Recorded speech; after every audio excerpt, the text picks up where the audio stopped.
नमस्कार, स्वागत है आप सभी का जीएस रिवीजन के इस सीरीज़ में। तो यहाँ पर हम लोग डिस्कस करेंगे झारखंड के जनजातीय शासन व्यवस्था। जैसा कि आप सभी को पता है कि जनजातीय शासन व्यवस्था से संबंधित 2 सेशन अभी तक हम लोग ले चुके हैं, जिसमें कि मुख्य जो शासन व्यवस्थाएं हैं, जैसे मुंडा मानकी हो गया, मांझी परगना, पढ़ा पंचायत, ढोकलो सोहर, ये सब कंप्लीट कर चुके हैं। 6 मुख्य। अब यहाँ पर जो छोटे छोटे जनजातीय शासन व्यवस्था बचे हुए हैं उनको यहाँ पर कवर करेंगे। तो चलिए स्टार्ट करते हैं। पहला हमारा है लोहरा या लोहार जनजाति से संबंधित। ठीक है, तो लोहार जनजाति की कोई संगठित शासन व्यवस्था नहीं है, परंतु अपनी जातिगत समस्याओं को सुलझाने हेतु इनकी जाति पंचायत होती है। 2 गांव के बीच के विवादों का निपटारा किसी खास मौके पर निर्मित अंतर्ग्रामीण परिषद द्वारा किया जाता है। तो समझिएगा लोहार को लेकर, लोहार में क्या है कि इनकी कोई संगठित शासन व्यवस्था तो नहीं है, लेकिन इनकी कुछ जातिगत समस्याएं होती है, उनको सुलझाने के लिए इसमें जाति पंचायत होता है। संगठित शासन व्यवस्था पूछा जाता है नहीं, लेकिन जाति पंचायत है। ये 2 पॉइंट यहाँ पर याद रखिए। और सबसे इम्पॉर्टेंट पॉइंट याद रखिए, लोहार जनजाति में 2 गांव के बीच विवादों का निपटारा किसी खास मौके पर निर्मित अंतर्ग्रामीण परिषद द्वारा किया जाता है। तो लोहार जनजाति में 2 गाँव के बीच विवादों का निपटारा किसके द्वारा करते हैं? अंतर्ग्रामीण परिषद द्वारा। लोहार जनजाति में समस्याओं का 2 गांवों के बीच विवादों का निपटारा किसके द्वारा करते हैं? तो अंतर्ग्रामीण परिषद के द्वारा। अगला हमारा है भूमिज। देखिए, जो भूमिज जनजाति है, इस जनजाति की जातीय पंचायत का मुखिया प्रधान कहलाता है। मोस्ट इम्पोर्टेंट, जितना इसमें वीवीआई पॉइंट लगाइए उतना कम है। पूछ सकता है कि भूमिज जनजाति में जातीय पंचायत का मुखिया क्या कहलाता है? ठीक है, प्रधान कहलाता है। भूमिज में जातीय पंचायत का मुखिया क्या कहलाता है? प्रधान कहलाता है। भूमिज में जातीय पंचायत का मुखिया क्या कहलाता है बाबू? भूमिज प्रधान कहलाता है। और यह पद वंशानुगत होता है। तो पूछ लेगा कि बाबू एक बात बताओ, जो भूमिज जनजाति झारखंड में है, इनकी जातीय पंचायत का जो मुखिया प्रधान है, तो प्रधान क्या वंशानुगत होता है? तो बोलेंगे हाँ जी, ये पद वंशानुगत होता है। जो प्रधान होता है भूमिज जनजाति के अंदर, वो वंशानुगत होता है। ठीक है, इस जनजाति में पैतृक संपत्ति का बंटवारा भाइयों में बराबर किया जाता है। यदि किसी परिवार में पुत्र नहीं है तो संपत्ति पर पुत्री का अधिकार होता है। इस जनजाति में सगोत्रीय विवाह को मान्यता प्राप्त नहीं है। भूमिज की सबसे महत्वपूर्ण विशेषता ये है कि इसमें सगोत्रीय विवाह नहीं है। अगला है महली। बात करें महली की, तो इस जनजाति का कोई संगठित शासन व्यवस्था नहीं है। जिस प्रकार अभी हमने लोहार में देखा, लोहरा में देखा, उसमें भी कोई संगठित शासन व्यवस्था नहीं थी, उसी प्रकार महली में भी जो है कोई संगठित शासन व्यवस्था नहीं है। तो याद रखिए, लोहार और महली, लोहार और महली, इन दोनों में कोई संगठित शासन व्यवस्था नहीं है, परंतु गांव स्तर पर पंचायत का गठन किया जाता है। तो महली में याद रखिएगा, जो पंचायत का गठन है ये गाँव स्तर पर किया जाता है। महली जनजाति में पंचायत का गठन किस स्तर पर किया जाता है? गांव स्तर पर, तथा इसी के माध्यम से आपसी विवादों का समाधान किया जाता है। इस जनजाति के जातीय मामलों में समाधान हेतु 12 गांव की सभा का गठन किया जाता है, जिसे पर्चा कहते हैं। तो यहाँ पर जो सबसे मोस्ट इम्पॉर्टेंट जो आपका पॉइंट है, जो कि आ सकता है आपके एग्जाम में, वो मैं आपको बता दूँ। महली में ये जो शब्द यूज हुआ है पर्चा, ये आपके लिए महत्वपूर्ण है। ठीक है, तो पूछेगा झारखंड की वैसी कौन सी जनजाति है जिसमें कि जातीय मामलों के समाधान हेतु 12 गांव की सभा का गठन किया जाता है, जिसको पर्चा कहते हैं? तो महली। ठीक है, या फिर ऐसे पूछेगा कि महली जनजाति में, ठीक है, 12 गांव की सभा का गठन किया जाता है, 12 जातीय मामलों के समाधान हेतु 12 गांव की सभा का गठन किया जाता है, उसको क्या कहते हैं? तो महली जनजाति में जो 12 गांव की सभा का गठन, उसको पर्चा कहते हैं। महली में जो 12 गांव के सभा का गठन किया जाता है, उसको क्या कहते हैं बाबू? पर्चा कहते हैं। तो ये पर्चा शब्द माइंड में गांठ बांध लीजिए, ये आपको ध्यान रखना है। ठीक है, पर्चा क्या है? तो 12 गांव की सभा का सभा होता है। 12 गांव की सभा को क्या कहते हैं? पर्चा। महली में जो 12 गांव की सभा होती है उसको हम लोग पर्चा कहते हैं। अपराधी को आर्थिक तथा शारीरिक दोनों प्रकार का दंड दिया जाता है। गंभीर अपराध के दोषी को सामूहिक भोज देने की सजा सुनाई जाती है। चलिए आगे हम लोग बढ़ते हैं माल पहाड़िया से संबंधित। माल पहाड़िया के बारे में आपको याद रखना है, इसमें बिटलाहा नहीं है। ठीक है, इस जनजाति की स्वशासन व्यवस्था में ग्राम पंचायत का प्रधान मांझी या मुस्तगिरी कहलाता है। जो माल पहाड़िया की ग्राम पंचायत का प्रधान, माल पहाड़िया में ग्राम पंचायत के प्रधान को क्या कहते हैं? मांझी या मुस्तगिरी। माल पहाड़िया में ग्राम पंचायत के प्रधान को क्या कहते हैं बाबू? मांझी या मुस्तगिरी कहते हैं। माल पहाड़िया में मांझी के माल पहाड़िया में ग्राम पंचायत का प्रधान क्या कहलाता है, मांझी या मुस्तगिरी। तो ये दोनों वर्ड आपके लिए बहुत इंपॉर्टेंट है, मांझी या मुस्तगिरी। मांझी या मुस्तगिरी क्यों इंपॉर्टेंट है, क्योंकि माल पहाड़िया में ये ग्राम पंचायत का हेड होता है। माल पहाड़िया में ग्राम पंचायत का हेड कौन होता है, मांझी या मुस्तगिरी होता है, मांझी या मुस्तगिरी होता है। चलिए आगे हम लोग बढ़ते हैं। मांझी की सहायता गोड़ाइत या दीवान करते हैं। गोड़ाइत या दीवान, देखिए जब मांझी परगना शासन व्यवस्था हम लोग पढ़ रहे थे तो वहाँ पर गोड़ाइत शब्द आया था, और गोड़ाइत शब्द वहाँ पर मांझी का सचिव था। जो मांझी परगना शासन व्यवस्था में जो गोड़ाइत था वो मांझी का सचिव था, ठीक है। और गोड़ाइत क्या कर रहा था, संदेश को एक जगह से दूसरी जगह पहुंचाने का एज ए मैसेंजर वर्क कर रहा था वहाँ पर गोड़ाइत। और यहाँ पर माल पहाड़िया में मांझी की सहायता गोड़ाइत तथा दीवान करते हैं, गोड़ाइत तथा दीवान। तो मांझी परगना शासन व्यवस्था जो है, सॉरी माल पहाड़िया जो है, माल पहाड़िया में मांझी की सहायता कौन करता है, गोड़ाइत तथा दीवान। माल पहाड़िया में मांझी की सहायता करने के लिए कौन से पद हैं, गोड़ाइत और दीवान है। माल पहाड़िया में मांझी की सहायता के लिए कौन कौन से हैं, तो गोड़ाइत तथा दीवान। पंचायत का फैसला सभी को मानना होता है तथा निर्णय की अवहेलना करने पर व्यक्ति को गांव से बहिष्कृत कर दिया जाता है। दो या अधिक गांव के विवादों को एक अंतर्ग्रामीण पंचायत द्वारा सुलझाया जाता है, जिसके मुखिया सरदार कहलाता है।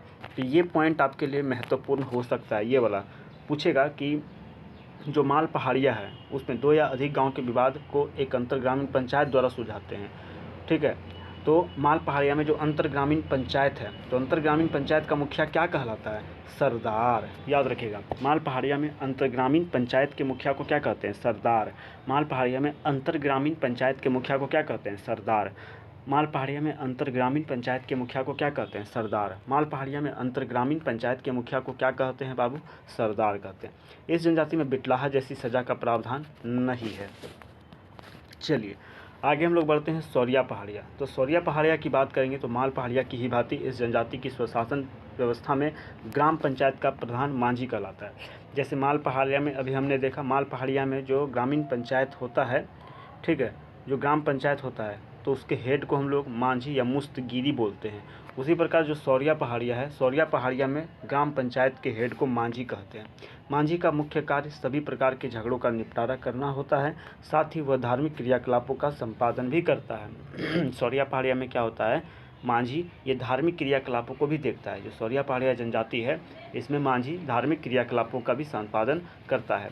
मांझी की सहायता गिरी, कोतवार, भंडारी तथा गोड़ाइत करते हैं। तो पूछेगा कि बाबू एक बात बताओ, जो सौरिया पहाड़िया जनजाति है इसमें मांझी की सहायता के लिए कौन कौन होता है, तो मांझी की सहायता गिरी, कोतवार, भंडारी, गोड़ाइत, गिरी, कोतवार, भंडारी तथा गोड़ाइत करते हैं। सौरिया पहाड़िया में मांझी की सहायता कौन करते हैं, गिरी, कोतवार, भंडारी तथा गोड़ाइत, गिरी, कोतवार, भंडारी तथा गोड़ाइत करते हैं। इस व्यवस्था में 15 से 20 गांव पर एक नायक और 70 से 80 गांव पर एक सरदार की व्यवस्था होती है। तो पूछेगा झारखंड की ऐसी कौन सी जनजाति है, कौन सी जातीय शासन व्यवस्था जिसमें कि 15 से 20 गांव पर एक नायक होता है, तो सौरिया पहाड़िया। झारखंड की ऐसी कौन सी जनजाति है जिसमें 15 से 20 गांव पर एक नायक और 70 से 80 गांव पर सरदार। सरदार सौरिया पहाड़िया में जो सरदार है ये 70 से 80 गांव पर होता है। इन दोनों का कार्य अंतर्ग्रामीण विवादों का निपटारा करना है। जो नायक और सरदार इन दोनों का काम क्या होता है, अंतर्ग्रामीण विवादों का निपटारा करना है। नेक्स्ट है करमाली, ठीक है। इस शासन व्यवस्था में सभी पद वंशानुगत होते हैं। जो करमाली है, करमाली जनजाति की जो शासन व्यवस्था है इसमें जितने भी पद हैं सभी कैसे होते हैं, वंशानुगत। करमाली जनजाति की शासन व्यवस्था में सभी पद कैसे होते हैं, वंशानुगत। करमाली जनजाति जो है इसमें सभी पद कैसे होते हैं, वंशानुगत। करमाली जनजाति की शासन व्यवस्था में सभी पद कैसे होते हैं बाबू, वंशानुगत होते हैं। करमाली जनजाति की शासन व्यवस्था में सभी पद कैसे होते हैं, तो वंशानुगत होते हैं। सभी पद कैसे होते हैं, वंशानुगत। करमाली जनजाति की शासन व्यवस्था में सभी पद कैसे होते हैं, वंशानुगत। इस जनजाति में कोई व्यवस्थित राजनीतिक संगठन नहीं पाया जाता।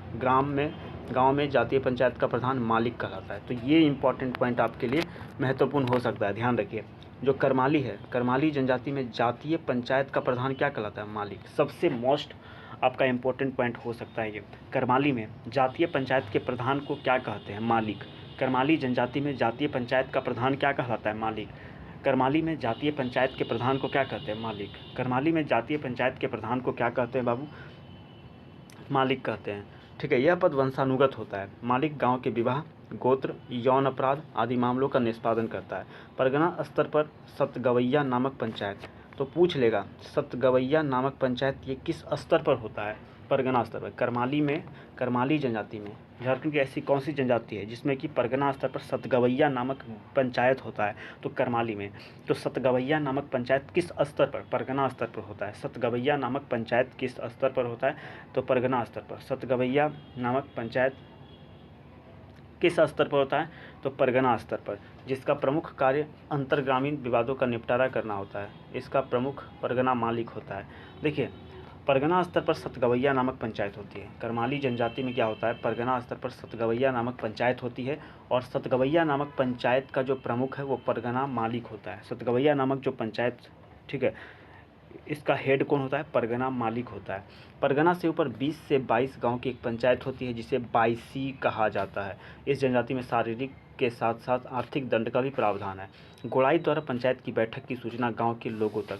तो पूछ लेगा कि बाबू एक बात बताओ, करमाली में पंचायत की बैठक की सूचना गांव के लोगों तक पहुंचाने का काम कौन करता है? गोड़ाईत करता है। कौन करता है भाई? गोड़ाईत करता है। चलिए आगे है परहिया। अब परहिया की बात करेंगे तो इस जनजाति में गांव पंचायत का मुखिया महतो कहलाता है। परहिया में ग्राम पंचायत का मुखिया क्या कहलाता है? महतो। परहिया में गांव पंचायत का मुखिया क्या कहलाता है? महतो। परहिया में ग्राम पंचायत का मुखिया क्या कहलाता है? महतो कहलाता है। परहिया में ग्राम पंचायत का मुखिया क्या कहलाता है? महतो कहलाता है तथा इसका सहायक कहतो या खतो कहलाता है। परहिया में जो ग्राम पंचायत का मुखिया महतो है, तो महतो के सहायक को क्या कहते हैं? महतो के सहायक को कहतो या खतो कहते हैं। परहिया जनजाति में ग्राम पंचायत का मुखिया महतो है और महतो का सहायक खतो कहलाता है। कहतो या खतो कहलाता है। महतो द्वारा प्रथागत नियमों के आधार पर निर्णय लिया जाता है। प्रत्येक गांव में एक जाति पंचायत होती है जिसे भैयारी या जाति गोठ कहा जाता है। देखिए, जो परहिया जनजाति है इसकी एक विशेषता आपको ध्यान रखना है कि इसमें प्रत्येक गांव में एक जाति पंचायत होती है जिसे भैयारी या जाति गोठ कहा जाता है। भैयारी या जाति गोठ कहा जाता है। 8 से 10 गाँव को मिलाकर एक अंतर्ग्रामीण पंचायत का गठन किया जाता है जिसे कारा भैयारी कहा जाता है। यह एक या अधिक गाँव के विवादों का निपटारा करता है। ठीक है, परहिया, ठीक है, 8 से 10 गाँव को मिलाकर एक अंतर्ग्रामीण पंचायत का गठन होता है जिसे कारा। तो परहिया जनजाति में बोले झारखंड की ऐसी कौन सी जनजाति है जिसमें 8 से 10 गाँव को मिलाकर एक अंतर्ग्रामीण पंचायत का गठन होता है जिसे कारा भैयारी कहते हैं? तो कारा भैयारी का कॉन्सेप्ट किस में है? परहिया जनजाति में। कारा भैयारी का कॉन्सेप्ट जो है परहिया जनजाति में। कारा भैयारी का कॉन्सेप्ट किस में है बाबू? परहिया में। कारा भैयारी का कॉन्सेप्ट किस में है? परहिया में। जो कारा भैयारी है ये 8 से 10 गांव को मिलाकर एक अंतर्ग्रामीण पंचायत है। ठीक है, यह एक या अधिक गांव के विवादों का निपटारा करता है। ठीक, चलिए इस चीज़ को ध्यान रखिए। इसके अलावा याद रखिए गांव के धार्मिक क्रियाकलापों का संपादन महतो करता है। तो परहिया में गांव के धार्मिक क्रियाकलापों का संपादन कौन करता है? महतो। परहिया में गांव के धार्मिक क्रियाकलाप को कौन देखता है? महतो। परहिया जनजाति में गांव के धार्मिक क्रियाकलाप को कौन देखता है? महतो। मोस्ट इम्पॉर्टेंट, गांव के कल्याण हेतु बैगा द्वारा पूजा पाठ आदि संबंधित क्रियाकलापों का संबंध। तो परहिया में गांव के कल्याण के लिए पूजा पाठ कौन करता है? बैगा करता है। ठीक है, चलिए आगे हम लोग बढ़ते हैं। अगला हमारा देख सकते हैं कोरबा जनजाति की अपनी जातीय पंचायत पाई जाती है। इसके माध्यम से शादी विवाह, यौन अपराध, जमीन जायदाद, संपत्ति का बंटवारा, तलाक, डायन बिसाही आदि से संबंधित मामलों का निष्पादन किया जाता है। ग्राम पंचायत का प्रधान मुखिया कहलाता है। तो कोरबा में ग्राम पंचायत के प्रधान को हम क्या कहते हैं? मुखिया। कोरबा में ग्राम पंचायत के प्रधान को क्या कहते हैं बाबू? तो मुखिया कहते हैं। कोरबा में ग्राम पंचायत के प्रधान को क्या कहते हैं? मुखिया। कोरबा में ग्राम पंचायत के प्रधान को क्या कहा जाता है? मुखिया। कोरबा में ग्राम पंचायत के प्रधान को क्या कहते हैं? मुखिया कहते हैं। कोरबा में ग्राम पंचायत के प्रधान को क्या कहते हैं? मुखिया कहते हैं। ठीक है, कोरबा में ग्राम पंचायत के प्रधान को क्या कहते हैं? मुखिया।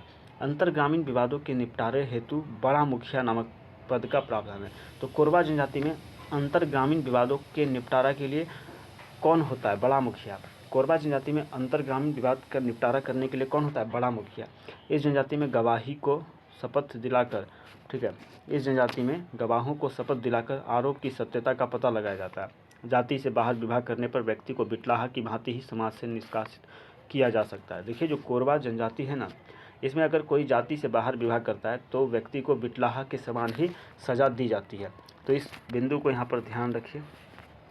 चलिए आगे हम लोग देखते हैं। देखिए, समाज से निष्कासित व्यक्ति भोज भात के द्वारा पुनः समाज में शामिल किया जा सकता है और इस प्रथा को भात भीतर कहते हैं। चलिए, असुर की बात करेंगे तो यहाँ पर देख सकते हैं असुर जनजाति। ठीक है, असुर पंचायत के प्रमुख अधिकारी महतो, बैगा, पुजार, गोड़ाइत होते हैं। असुर पंचायत के प्रमुख अधिकारी कौन कौन होते हैं? महतो, बैगा, पुजार तथा गोड़ाइत। महतो, बैगा, पुजार और गोड़ाइत। असुर पंचायत में गांव के सभी वयस्क पुरुष सदस्य भाग लेते हैं। जो असुर पंचायत होता है, असुर पंचायत में गांव के सभी वयस्क पुरुष सदस्य भाग लेते हैं। ठीक है, 5 गांव के वरिष्ठ नागरिक मिलकर पंच का निर्माण करते हैं। गांव के सभी विवादों का निपटारा पंच द्वारा किया जाता है। पंच द्वारा शारीरिक तथा आर्थिक दोनों प्रकार के दंड दिए जाते हैं। ठीक है, अगला है बिरहोर। बिरहोर जनजाति के लोग शिकार समूह के रूप में बटे होते हैं, जिसे टंडा कहते हैं। तो पूछेगा कि बिरहोर जनजाति के लोग शिकार समूह के रूप में बटे होते हैं, उसको क्या कहते हैं? टंडा। बिरहोर जनजाति के लोग शिकार समूह के रूप में बटे होते हैं, इसको क्या कहते हैं? टंडा कहते हैं। बिरहोर जनजाति के लोग शिकार समूह के रूप में बटे होते हैं, इसको क्या कहते हैं? टंडा कहते हैं। बिरहोर जनजाति के लोग शिकार समूह के रूप में बटे होते हैं, इसको क्या कहते हैं बाबू? टंडा। यह टंडा ही बिरहोरों का सर्वोच्च संगठन है। तो बिरहोर जनजाति में सर्वोच्च संगठन कौन सा होता है? तो टंडा होता है। ठीक है, इसका मुखिया मालिक या नाया कहलाता है। तो बिरहोर जनजाति के लोग शिकार समूह के रूप में बटे होते हैं और उसको टंडा कहते हैं। टंडा का हेड कौन होता है? बिरहोर जनजाति में टंडा के हेड को क्या कहते हैं? मालिक या नाया। बिरहोर जनजाति में टंडा के हेड को क्या कहते हैं? मालिक या नाया। और यही टंडा बिरहोरों का सर्वोच्च संगठन है। नाया का सहयोगी दिगवार या कोतवार कहलाता है। बिरहोर जनजाति में नाया का सहयोगी क्या कहलाता है? दिगवार या कोतवार। बिरहोर जनजाति में नाया का सहयोगी क्या कहलाता है? दिगवार या कोतवार। बिरहोर जनजाति में नाया का सहयोगी दिगवार या कोतवार कहलाता है। बिरहोर जनजाति में नाया का सहयोगी क्या कहलाता है? दिगवार या कोतवार कहलाता है। दिगवार या कोतवार कहलाता है। गांव के विवादों को सुलझाने हेतु टंडा तथा नाया के सभी परिवार के मुखिया के सभा होती है, जिसमें विवादों का निपटारा किया जाता है। ठीक है, नाया का सहयोगी। तो बिरहोर जनजाति में जो है ना, नाया का सहयोगी कौन होता है? दिगवार या कोतवार। बिरहोर जनजाति में नाया का सहयोगी कौन होता है? दिगवार या कोतवार। चलिए, बिरजिया की बात करेंगे तो बिरजिया जनजाति की परंपरागत जातीय पंचायत को कुटुमाइत कहते हैं। तो पूछेगा कि बिरजिया जनजाति की परंपरागत जातीय पंचायत को क्या कहते हैं? कुटुमाइत। ध्यान रखिए, बिरजिया की परंपरागत जातीय पंचायत को हम लोग कुटुमाइत कहते हैं। बिरजिया में परंपरागत जातीय पंचायत को क्या कहते हैं? कुटुमाइत। बिरजिया में परंपरागत जातीय पंचायत को क्या कहते हैं? कुटुमाइत। बिरजिया में परंपरागत जातीय पंचायत को क्या कहते हैं? कुटुमाइत कहते हैं। बिरजिया में परंपरागत जातीय पंचायत को क्या कहते हैं? कुटुमाइत कहते हैं। बिरजिया में जो परंपरागत जातीय पंचायत होती है उसको कुटुमाइत कहते हैं। जो बिरजिया है, इस जनजाति में जातीय पंचायत के मुखिया को हाकिम। जो बिरजिया है, बिरजिया जनजाति में जातीय पंचायत का मुखिया क्या है? हाकिम। बिरजिया जनजाति में जातीय पंचायत के मुखिया को हाकिम कहते हैं। ठीक है, जातीय पंचायत द्वारा ही सभी प्रकार के मामलों का निपटारा किया जाता है। इनकी जातीय पंचायत में बैगा, बेसरा, धावक तथा गांव के बुजुर्ग व सम्मानित लोग शामिल होते हैं। चलिए, सबर की बात करेंगे तो सबर जनजाति की अपनी जातीय पंचायत होती है, जिसका मुखिया प्रधान करता है। जो सबर जनजाति है, इसकी अपनी जातीय पंचायत होती है और इसके हेड को, तो सबर जनजाति में सबर के जातीय पंचायत का हेड प्रधान करता है। सबर में जातीय पंचायत का हेड क्या कहलाता है? प्रधान।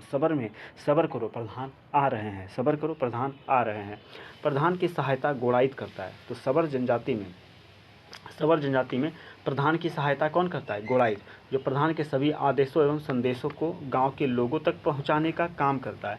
जातीय पंचायत द्वारा ही गांव के सभी विवादों का निपटारा किया जाता है। जातीय पंचायत के सभी पद वंशानुगत। सबर में जातीय पंचायत का सभी पद कैसा होता है? वंशानुगत। तो ऐसे याद रखें, सबर में क्या क्या होता है? एक तो प्रधान होता है, गोड़ाइत होता है। तो प्रधान और गोड़ाइत दोनों वंशानुगत होते हैं। ठीक है, इसको ध्यान रखिए। चलिए, अगला हम लोग देखेंगे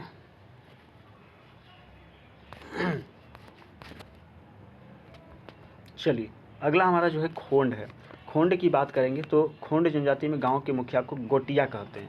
ठीक है, खोंड जनजाति में गांव के मुखिया को गोटिया कहा जाता है। खोंड में गांव के मुखिया को क्या कहते हैं? गोटिया। याद कैसे रखेंगे? खोंड लोग गोटी खेलते हैं। खोंड खोंड के गोटी मारेंगे, खोंड खोंड के गोटिया देंगे, खोंड खोंड के तो खोंड के गोटिया देंगे तुमको। तो वर्तमान में ये पद नहीं है। तो खोंड जनजाति में गांव के मुखिया को गोटिया कहा जाता था, जो गांव के सभी विवादों का समाधान करता था। वर्तमान समय में इस जनजाति में यह पद विद्यमान नहीं है। वर्तमान समय में इस जनजाति में सर्वसम्मति से सरपंच का चयन किया जाता है। जो खोंड जनजाति है इसमें अभी क्या सिस्टम है कि सर्वसम्मति से सरपंच का चयन किया जाता है, जो ग्राम पंचायत का प्रधान होता है। तो ध्यान रखिएगा, खोंड में दो कॉन्सेप्ट है। एक आपका गांव के मुखिया जाति, इसमें गांव का मुखिया पहले गोटिया था, लेकिन अभी ग्राम पंचायत होता है, इसमें सरपंच होता है हेड। ठीक है, अगला है बथुड़ी। बात करेंगे बथुड़ी की, तो बथुड़ी जनजाति में परंपरागत पंचायत व्यवस्था पाई जाती है, जिसका प्रधान दोहर कहलाता है। तो बथुड़ी जनजाति में परंपरागत पंचायत व्यवस्था पाई जाती है, जिसका प्रधान दोहर कहलाता है, और यह पद वंशानुगत होता है तथा यह धार्मिक क्रियाकलापों का भी संपादन करता है। इस जनजाति में सभी विवादों का निराकरण पंचायत द्वारा किया जाता है। अंतर्ग्रामीण पंचायत का मुखिया प्रधान कहलाता है। सगोत्र विवाह में को गंभीर अपराध माना जाता है। तो बथुड़ी में क्या क्या आपको ध्यान रखना है? पहला बात याद रखिए कि बथुड़ी जनजाति में परंपरागत पंचायत व्यवस्था होती है। ध्यान रखिएगा, पूछेगा क्या बाबू एक बात बताओ कि बथुड़ी में परंपरागत पंचायत व्यवस्था होती है या नहीं होती है? तो बोले हाँ जी, इसमें परंपरागत पंचायत व्यवस्था होती है, जिसका प्रधान दोहर कहलाता है। तो बथुड़ी में जो परंपरागत पंचायत व्यवस्था होती है उसके हेड को हम क्या कहते हैं? दोहर कहते हैं। जो बथुड़ी है, बथुड़ी में जो परंपरागत पंचायत व्यवस्था है उसको हम लोग दोहर कहते हैं। जो बथुड़ी है, बथुड़ी में जो परंपरागत पंचायत व्यवस्था है उसको हम लोग दोहर कहते हैं। ठीक है, यह पद वंशानुगत होता है। जो बथुड़ी में दोहर का पद है ये वंशानुगत होता है तथा धार्मिक क्रियाकलापों का भी संपादन करता है। इस जनजाति में सभी विवादों का निराकरण पंचायत द्वारा किया जाता है। अंतर्ग्रामीण पंचायत का मुखिया प्रधान। बथुड़ी में अंतर्ग्रामीण पंचायत का मुखिया क्या कहलाता है? प्रधान। बथुड़ी में अंतर्ग्रामीण पंचायत का मुखिया क्या कहलाता है? प्रधान। बथुड़ी में अंतर्ग्रामीण पंचायत का मुखिया क्या कहलाता है? प्रधान। बथुड़ी में अंतर्ग्रामीण पंचायत का मुखिया क्या कहलाता है? प्रधान। बथुड़ी में अंतर्ग्रामीण पंचायत का मुखिया क्या कहलाता है? प्रधान। सगोत्र विवाह को गंभीर अपराध माना जाता है। तो बथुड़ी में अंतर्ग्रामीण पंचायत का मुखिया क्या कहलाता है? प्रधान। बथुड़ी में अंतर्ग्रामीण पंचायत का मुखिया क्या कहलाता है? प्रधान। चलिए, किसान की बात करेंगे। इस जनजाति में जातीय पंचायत की व्यवस्था पाई जाती है, जो गांव के विवादों का निपटाने का कार्य करती है। कई गाँव को मिलाकर परगना पंचायत की स्थापना होती है, जो अंतर्ग्रामीण विवादों का निपटारा। तो किसान में जो है कई गाँव को मिलाकर परगना पंचायत की स्थापना होती है। तो किसान जनजाति में अंतर्ग्रामीण विवादों का निपटारा करने के लिए कई गाँवों को मिलाकर किसकी स्थापना होती है? परगना पंचायत। किसान में क्या होता है कि कई गाँव का निपटारा कर अंतर्ग्रामीण विवादों को निपटाने के लिए कई गाँवों को मिलाकर किसकी स्थापना करते हैं? तो परगना पंचायत। किसान में परगना पंचायत, और ये अंतर्ग्रामीण विवादों का निपटारा। तो किसान जनजाति में अंतर्ग्रामीण विवादों का निपटारा कौन करता है? परगना पंचायत। किसान जनजाति में अंतर्ग्रामीण विवादों का निपटारा कौन करता है? परगना पंचायत। किसान में अंतर्ग्रामीण विवादों का निपटारा परगना पंचायत करता है। चलिए, बात करेंगे पंचायत के प्रमुख अधिकारी। तो महतो, कोतवार तथा सरदार होते हैं। किसान जनजाति में पंचायत के प्रमुख अधिकारी कौन होते हैं? महतो, कोतवार तथा सरदार। पंचायत की बैठक बुलाने वाले व्यक्ति को पंचायत का संचालन का सारा खर्च वहन करना होता है। पंचायत की बैठक बुलाने वाले व्यक्ति को पंचायत के संचालन का सारा खर्च वहन करना होता है, ये भी ध्यान रखना है। चलिए, बात करेंगे बंजारा की। इस जनजाति में कोई व्यवस्थित स्वशासन प्रणाली नहीं पाई जाती। गांव की समस्याओं के निवारण हेतु सामुदायिक परिषद का गठन किया जाता है। तो बंजारा में गांव की समस्या का निवारण करने के लिए सामुदायिक परिषद का गठन होता है। सामुदायिक परिषद का गठन किया जाता है, और वो जो सामुदायिक परिषद होता है उसका हेड होता है नायक।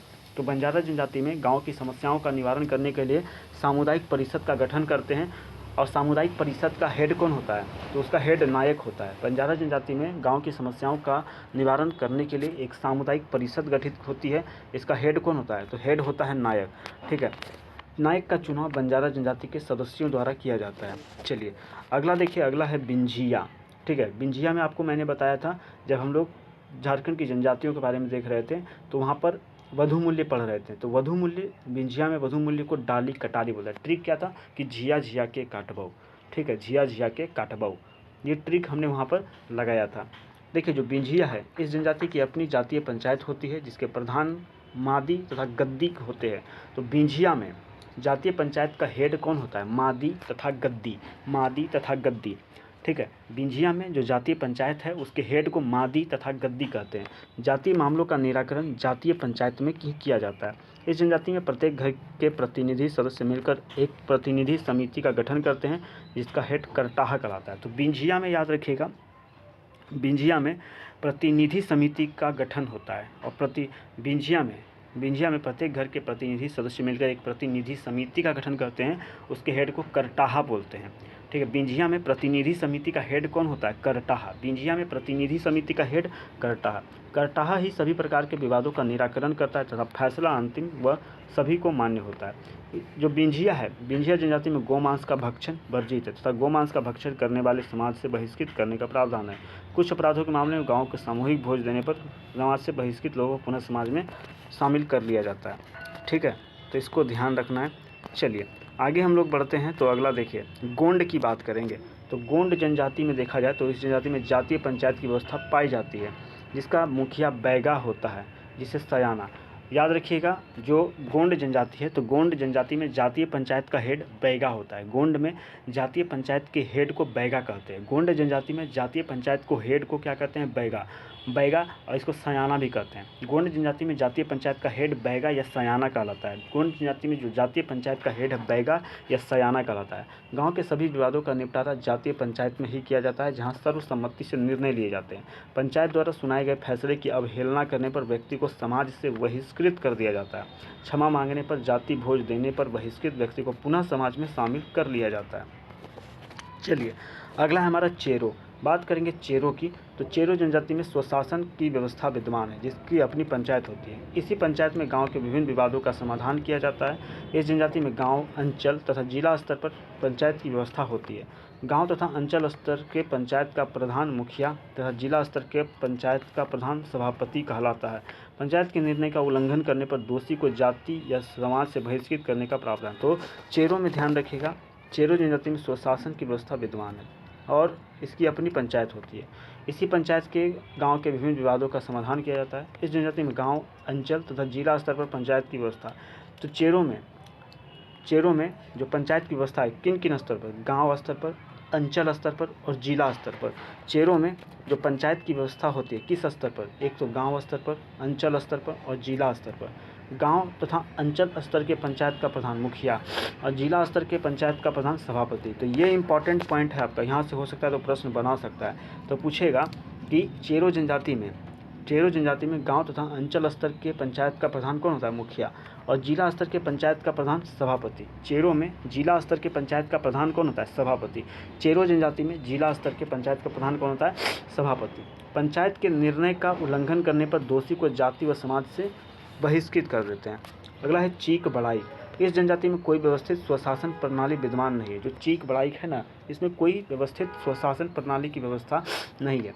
कई गांव मिलकर अंतर्ग्रामीण पंचायत का गठन करते हैं, जिसका प्रमुख राजा कहलाता है। राजा की सहायता दीवान व पानरे करते हैं।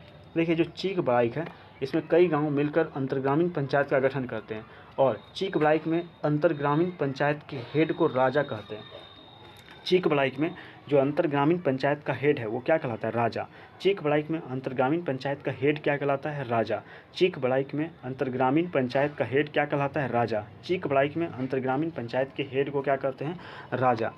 चीक बढ़ाई में जो अंतर्ग्रामीण पंचायत का हेड है राजा, राजा की सहायता करने के लिए कौन होता है? तो राजा की सहायता दीवान और पानरे करते हैं। तो चीक बढ़ाई में जो अंतर्ग्रामीण पंचायत है तो अंतर्ग्रामीण पंचायत का हेड राजा होता है और राजा की सहायता दीवान व पानरे करते हैं। इस जनजाति में शासन व्यवस्था में सभी पद वंशानुगत। जो चीक बढ़ाई है यहाँ पर जो शासन व्यवस्था है सभी पद वंशानुगत होते हैं। सभी विवादों का निपटारा अंतर्ग्रामीण पंचायत द्वारा प्रथागत नियमों के आधार पर किया जाता है। अगला हम लोग बेदिया के बारे में जानेंगे। तो देखिए, इस जनजाति में व्यवस्थित शासन प्रणाली पाई जाती है। गाँव स्तर पर निर्मित पंचायत का मुखिया प्रधान, इसे महत्व कहा जाता है। तो बेदिया में गांव स्तर पर जो निर्मित पंचायत है उसके हेड को प्रधान कहते हैं। बेदिया जनजाति में गांव स्तर पर जो निर्मित पंचायत होती है उसके हेड को क्या कहते हैं? प्रधान कहते हैं। बेदिया में गांव स्तर पर निर्मित पंचायत के मुखिया को प्रधान कहते हैं, इसे महत्व कहा जाता है। तो बेदिया में जो गांव स्तर पर निर्मित पंचायत है उसके हेड प्रधान जो पंचायत का मुखिया है वो प्रधान कहलाता है, उसको महत्व भी कहते हैं। गांव के स्तर पर सभी मामलों का निपटारा प्रधान ही करता है, इसके सहयोगी गुणैत होता है। ठीक है, बेदिया में गांव के स्तर पर सभी मामलों का निपटारा प्रधान ही करता है और प्रधान का सहयोगी कौन होता है? गुणैत होता है। प्रधान का सहयोगी गुणैत होता है। कई गाँव को आपस में मिलाकर अंतर्ग्रामीण पंचायत का गठन किया जाता है, जिसका मुखिया सरकार कहलाता है। देखिए, जो बेदिया जनजाति है इसमें कई गाँव को आपस में मिलाकर एक अंतर ग्रामीण पंचायत बनता है। और बेदिया में अंतर ग्रामीण पंचायत के हेड को सरकार कहते हैं। बेदिया जनजाति में जो अंतर ग्रामीण पंचायत का हेड होता है उसको सरकार कहते हैं। बेदिया में जो अंतर ग्रामीण पंचायत का हेड है उसको सरकार कहते हैं। और सबसे इम्पोर्टेंट पॉइंट, बेदिया में सभी पद वंशानुगत होते हैं। ठीक है, चलिए आगे हम लोग बढ़ते हैं। तो अगला देखिए, अगला है कोरा। कोरा की बात करेंगे तो देखिए, कोरा जनजाति को अपनी परंपरागत ग्राम पंचायत होती है जिसका मुखिया महतो कहलाता है। महतो की सहायता के लिए प्रमाणिक तथा जोगमांझी 2 पद हैं। कोरा जनजाति में याद रखिएगा, कोरा जनजाति में ग्राम पंचायत का हेड महतो होता है। कोरा जनजाति में ग्राम पंचायत का हेड महतो होता है। कोरा जनजाति में ग्राम पंचायत का हेड कौन होता है? महतो। महतो की सहायता के लिए प्रमाणिक और जोगमांझी है। महतो कोरा की सहायता के लिए कौन होता है? कोरा में जो हेड होता है महतो। महतो की सहायता करने के लिए प्रमाणिक और जोगमांझी है। ग्राम पंचायत में प्रचलित रीति रिवाज के आधार पर निर्णय लिए जाते हैं। अगला है गोड़ाइत। ठीक है, गोड़ाइत। इस जनजाति में कोई व्यवस्थित पंचायत नहीं होती। इस जनजाति में विभिन्न मामलों का निपटारा जातीय पंचायत के माध्यम से किया जाता है जिसका हेड दरीना कहलाता है। दरीना। तो गोड़ाइत में जातीय पंचायत का हेड क्या कहलाता है? दरीना। गोड़ाइत में जातीय पंचायत के हेड को दरीना कहते हैं। इस जनजाति में पिता की संपत्ति पुत्रों के बराबर विभाजित की जाती है तथा पुत्री को पिता की संपत्ति में कोई अधिकार नहीं होता। तलाक एवं विधवा विवाह के मामले में जातीय पंचायत के पास सुनवाई के लिए जाते हैं। अगला है कबर। कबर की बात करेंगे। इस जनजाति में जातीय पंचायत व्यवस्था पाई जाती है और इसके हेड को सयाना कहते हैं। तो कबर में जो जातीय पंचायत के हेड को क्या कहते हैं? सयाना। कबर जनजाति में जातीय पंचायत के हेड को सयाना कहते हैं। कबर में जातीय पंचायत के हेड को क्या कहते हैं? सयाना। जातीय पंचायत के अतिरिक्त इनकी ग्राम पंचायत भी होती है जिसका मुखिया पटेल या प्रधान। देखिए, जो कबर है इसमें जातीय पंचायत के अतिरिक्त इनका ग्राम पंचायत, तो कबर जनजाति में जो ग्राम पंचायत का हेड होता है वो पटेल या प्रधान कहता है। कबर में जातीय पंचायत का हेड पूछेगा तो आंसर करेंगे सयाना, और अगर ग्राम पंचायत का हेड पूछेगा तो पटेल या प्रधान। कई गांवों को मिलाकर अंचल स्तरीय पंचायत का भी गठन किया जाता है जो अंतर्ग्रामीण विवादों का निपटारा करता है।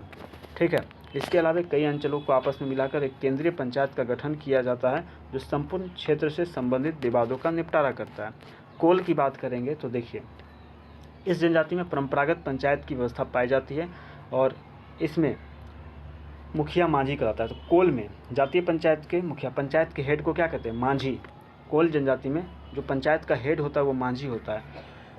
इसी पंचायत में गांव के सभी मामलों का निपटारा द्वारा किया जाता है। पंचायत का फैसला सभी को मान्य होता है। खरवार की बात करेंगे तो खरवार, इसमें धन, पाहन या बैगा को, देखिए खरवार जनजाति में जातीय पंचायत की व्यवस्था पाई जाती है। इसका प्रमुख मुखिया, तो याद रखिएगा जो खरवार है इसमें जातीय पंचायत के हेड को मुखिया कहते हैं। खरवार में जातीय पंचायत के हेड को मुखिया कहते हैं। गांव के प्रायः सभी मामले जातीय पंचायत द्वारा ही सुलझाए जाते हैं। 2 या अधिक गांव के विवादों का निराकरण अंतर्ग्रामीण पंचायत द्वारा किया जाता है। 4 गांव के पंचायत को चट्टी, 5 गांव के पंचायत को पचौरा और 7 गांव के पंचायत को सतौरा कहते हैं। किसी व्यक्ति द्वारा पंचायत का निर्णय नहीं मानने पर गाँव से निकाल देते हैं इसको। ठीक है, इसको ध्यान रखेंगे। खरवार में धन जो है पाहन और बैगा में बांटते हैं। देखिए बैगा, इस जनजाति में परंपरागत रूप से जातीय पंचायत की व्यवस्था विद्यमान रही है। इसका प्रमुख मुकद्दम, बैगा में जो विलेज हेड होता है वो मुकद्दम होता है। यह पद वंशानुगत होता है। मुकद्दम की सहायता के लिए ग्रामीणों द्वारा निर्वाचित 2 पद सयाना और सिख होते हैं। तो बैगा जनजाति में जो विलेज हेड है वो मुकद्दम, और मुकद्दम की सहायता के लिए 2 पद हैं सयाना और सिख। पंचायत के फैसले को गांव के लोगों तक पहुंचाने का कार्य संदेशवाहक करता है जिसे चारीदार कहते हैं। तो बैगा जनजाति में संदेशवाहक कौन होता है? चारीदार। बैगा जनजाति में संदेशवाहक कौन होता है? तो चारीदार होता है। ओके, चलिए।